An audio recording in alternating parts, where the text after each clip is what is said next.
সরকার পাঠালে কি হবে, সেই টাকাগুলো ওরা তুলে নিয়ে নিজেরা আত্মসাৎ করছে।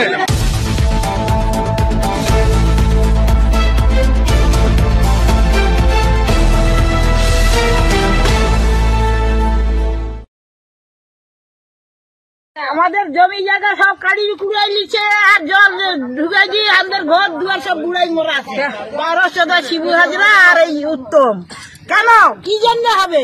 আমাদের জমি জায়গা কেন নেবে আর কেন দেবে না? খাল টাল সব নিয়ে নিয়েছে। কেন? সরকারি খাল। আর বলতে গেলে বলে কি তোর বাবা কালের জায়গা আর ওটা কি ওর মা কালের জায়গা। ও যা চাষ করছে আর খাচ্ছে উত্তম করে টাকা পয়সা দিচ্ছে না।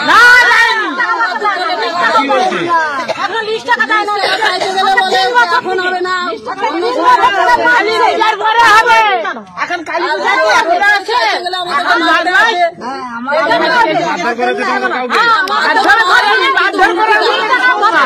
এখন হবে না।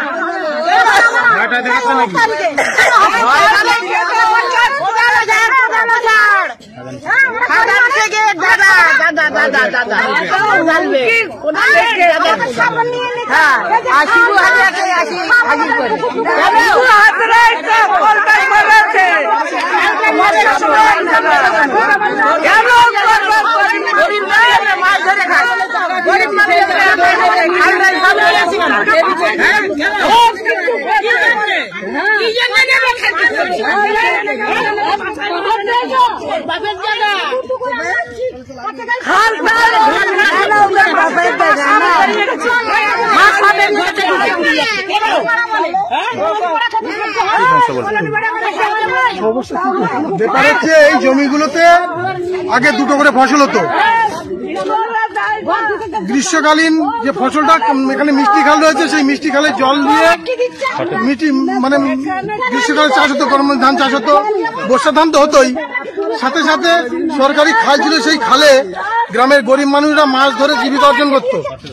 20-30 বিঘা জমির মতো খালটাকে নিয়ে ওরা ঘিরে নিয়ে নোনা ফিশারি করেছে এবং আমাদের এই জমিগুলো সব নোনা ফিশারি করেছে।